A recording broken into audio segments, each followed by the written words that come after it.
Hello everybody and welcome back to this tutorial, and right now we're going to continue with our regular expressions.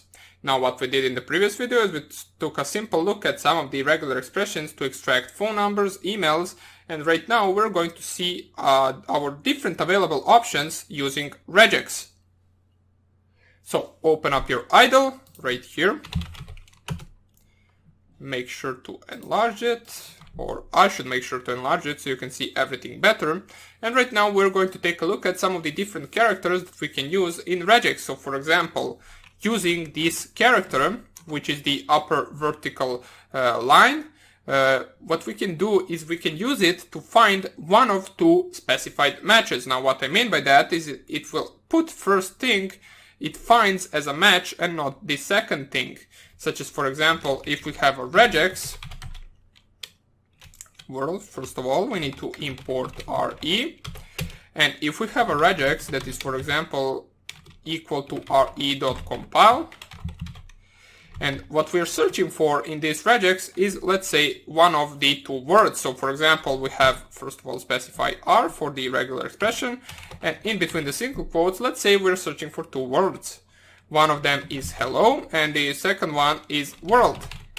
Now, in order to specify to Regex that it should search for one of these two words, you need to specify the vertical line between them. So, as I said, it will put first thing it finds as a match and not the second thing. So, for example, let's press here enter, and this is our regular expression object, and right now I will show you what I mean by the previous thing I said. So, string equals, and in between the brackets, let's say we specify the sentence hello world. Now, what do you think that will actually happen right here? Well, it will put as a match the first thing that it will find, as I said before, so it will be hello in this case. Let me show you right here. If we just type here first underscore match equals, and then I specify regex.search, which is a function that we covered in the previous videos, so you should already be familiar with it. And then in between the brackets, I specify string. If I want to print this match, I can simply just type first underscore match.group in order to print it out, and you will see that it will only find hello. It will not put a match of hello world in it.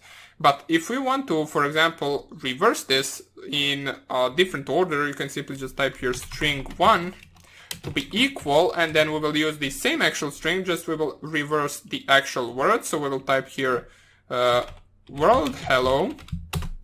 And we're going to perform the same search onto the actual regex object by specifying the second match. And you will see that right now we will have the world as a result, because it is the first word that it actually encounters that actually match this pattern right here. Okay? So second match equals regex.search, and we want to search from the string one. And right here, if we simply just print the second match by specifying the group function, string, yeah, it's not string.match, it is second underscore match.group, and you will see that right now the match will be equal to world. Okay? So now, let's take a look at the optional matching with the help of a question mark. Now, the question mark is another character that you can use to represent the, as I said, optional matching. And what I mean by that is that the question mark represents the group that should optionally be found if it is in a sentence. Now, for example, let us take a look at this example right here. So our underscore regex, we're going to use, or we're going to call it like that. That's going to be our regex object, so equals to re.compile. And let's say we want to search for word basketball, for example. So let's specify the R right here, open single quotes, and specify basketball. Now, let us implement the question mark right here. And in order to implement it, we need to implement it in front of the actual characters that we want to put in the brackets. Now you might be asking, what am I talking about? I will show you just in a case. Let's say we put these three letters in brackets. Now this can be anything you want, it doesn't have to be these 3 letters, I'm just showing you an example. And after this bracket you specify the question mark. Let me just find it on my keyboard. Okay, so here it is. And what this will do is it will try to find both of these things in a sentence. Whether the word is baseball or whether the word is basketball. Now it will find both of those words. That's the implementation of the question mark. Basically, it means that this part of the word is optional. So it doesn't have to be in it, but if it is in it, it will also put it as a match. So let me show you right here. If I just press here enter and we specify, for example, string 1 equals to, let's say, they are playing basketball. Now basketball is not really a word, but we're going to use it just to test out our regex object.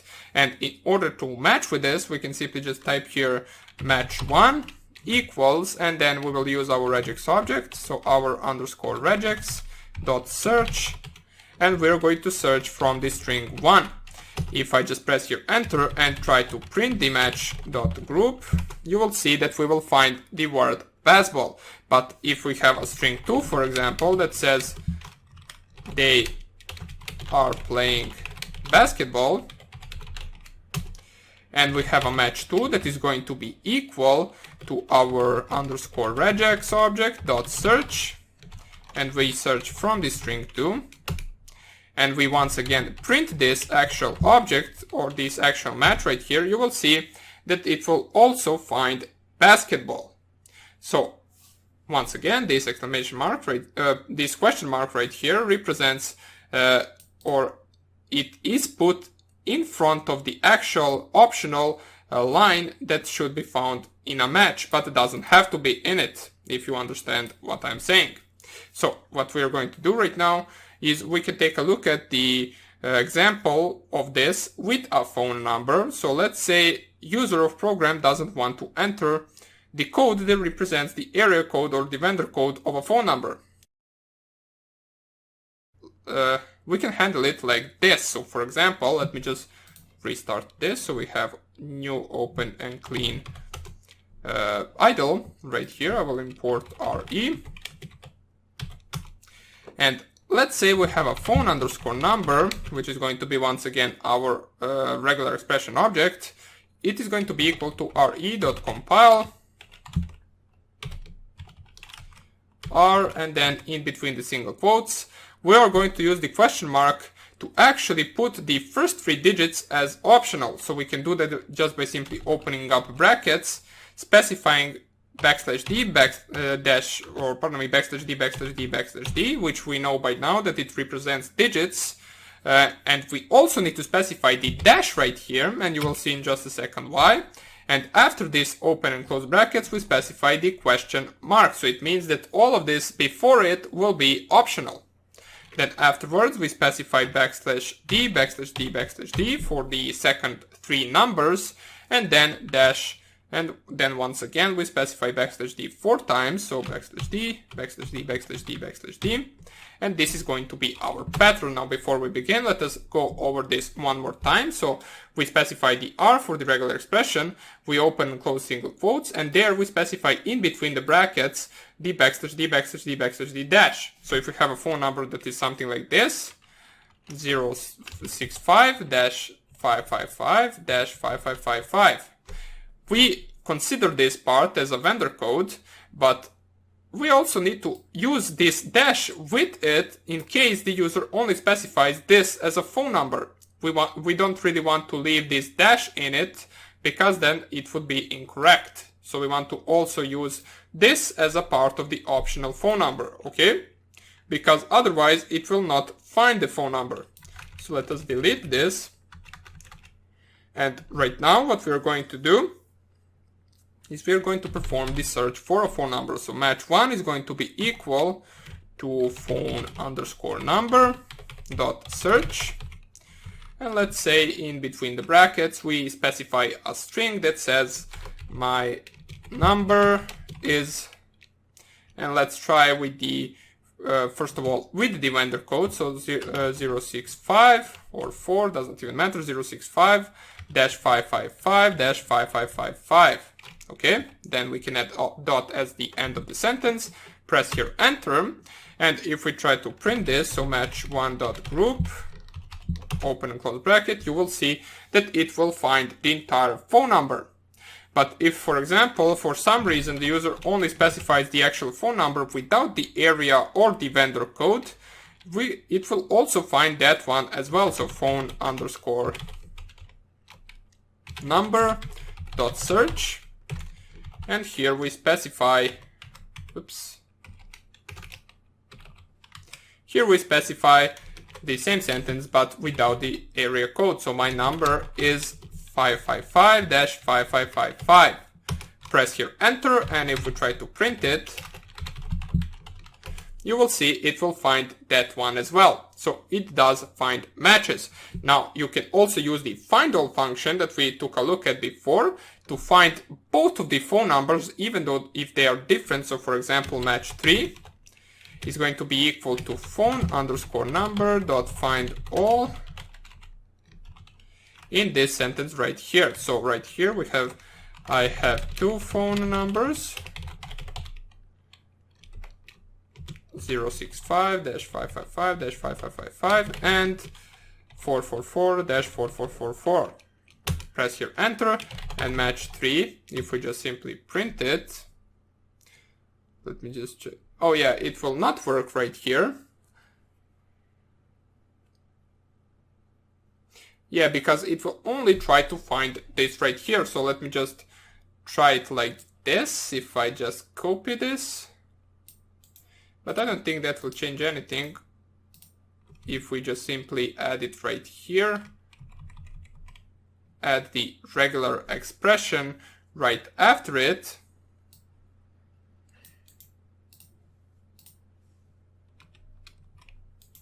Let's see if this will work. String object cannot be interpreted as integer. Yeah, let's go like this. Okay, never mind. I didn't copy everything, doesn't even matter. We're going to take a look at the find all in just a second, but before we do that, let us take a look at the curly brackets or big brackets usage in the actual regex. So what we did is we took a look at the question mark, what it means. We also took a look at the vertical line, which basically chooses between two different matches, whichever it finds first. And right now let's take a look at the big brackets. Now, it is used once you want to search for a string that is written more than once. For example, if you were searching for hello, hello, hello, written in the actual string, you can do it by simply specifying the 3 in between the actual brackets, which are those big brackets, which I'm going to show you right now. So let us take a look at that. For example, let's say we have a string that equals hello, hello, hello. There. Okay, so simple as that. And our regex actual object will be something like this. Okay, so re or regex equals re.compile. Here we specify it just like this. So open these big brackets, specify the word in it that is going to be repeated. In our case, the word is going to be hello. And right after it, once you close the big brackets, open them again and specify 3. Okay?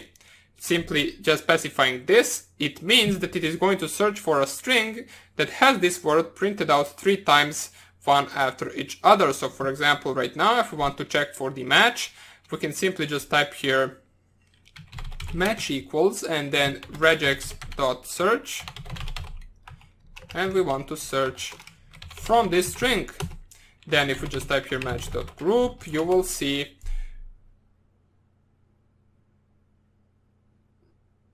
let me just check it out right here. Yeah, for some reason it doesn't seem to actually find the match. Maybe I'm doing something wrong right here. Now, of course, I don't really know all of the syntax by myself. I usually search it up. But let us check it out right here if we can actually fix it, let's say we have a string that only says hello, hello, hello. Maybe that is the problem. We have our regex right here, which should be correct, and then we'll perform the actual search once again. Match. Doesn't seem to actually find the match. Okay, doesn't even matter. But this is the actual syntax for finding those kind of words. Now, for some reason, it doesn't really want to work right now. Maybe I'm doing something wrong. But nonetheless, this is the actual syntax for specifying multiple words repeated one by one. Now, let's actually take a look at something that I know will work for sure, such as the actual find all function. Now, we mentioned it before, but unlike search function, this function will return the actual all matches that it finds in the given string. So right now, let us take a look at it once again. Let's say, yeah, let's close it. I will reopen it because we have written too many stuff, so we don't actually confuse ourselves with the previous lines. Let us type here import RE in order to import regex. And let us use the example of the phone number because that one is the most simple to remember. Phone equals re.compile. And there we will specify the phone number format, such as, for example, \d. Okay, so we specified the phone number format. And right now, if we take a look at the previous example we did, if we take an actual look at the search function in this case, it will only find the first phone number in the actual string. So let us go over that real quick. Match equals, and then phone.search. We use phone.search because this is our regex object. And then in between the brackets, we will specify a string. And let's say it says I have two phone numbers or two numbers. 555-555-5555 and 444-444-4444. Simply by typing match.group, you will notice that it will only find the first phone number. But if you use the all matches, so all underscore matches equals phone.findAll, and you specify the same string, I will copy it so I don't actually write it twice. And then you want to print the for all matches, you will see that it will return a list of all the matches it found in the given actual string. So that is really important to remember. It is one of the most usable things in this regex library, this find all function, and this is something that you will use the most. Now, let's take a look at the creating your own set of characters in regex. For example, sometimes specifying the pattern can be a little bit too long, so Python has an option to specify for which characters are you searching for in a string. So let us take a look at that right now. Let's say you want to know, for example, how many vowels are there in a string and which they are. So you want to return an actual list of all the vowels it found in a given string. You can simply do that just by specifying the regex object like this. So vowel regex, let us call it just like that, equals re.compile. And there, in between the brackets, we're going to give it a regex object, which is going to look something like this. So open and close single quotes, and open and close square brackets. And in between the square brackets, we're going to specify all the characters that we are searching for in a string. So we want to specify all the vowels. So like here, we'll just type A, E, I, O, U. And then we also need to specify the same letters in capitals. So we actually find the capital letters as well. So let us specify them. A, E, I, O, U, then, or U, or however you want to pronounce it, U or U, and then press here enter, and basically all you want to do is specify the string from which you are searching for. So string will be equal to, let's say, today is really nice.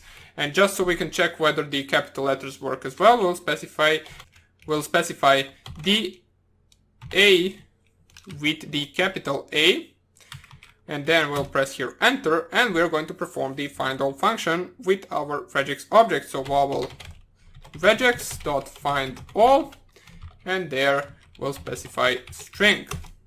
And you will see that our regex object and our findAll function will return the actual list containing all the vowels in the given sentence. Now, you can also specify a range instead of the characters, such as, for example, if you specify, let's say, different regex equals re.compile, and there we specify in between the square brackets, we specify something like this. So A to Z, lower letters, then capital A to Z, and then 0 through 9, which is basically, this means that we actually are searching for any letter and any number in this sentence itself. And you will notice right here, if I just type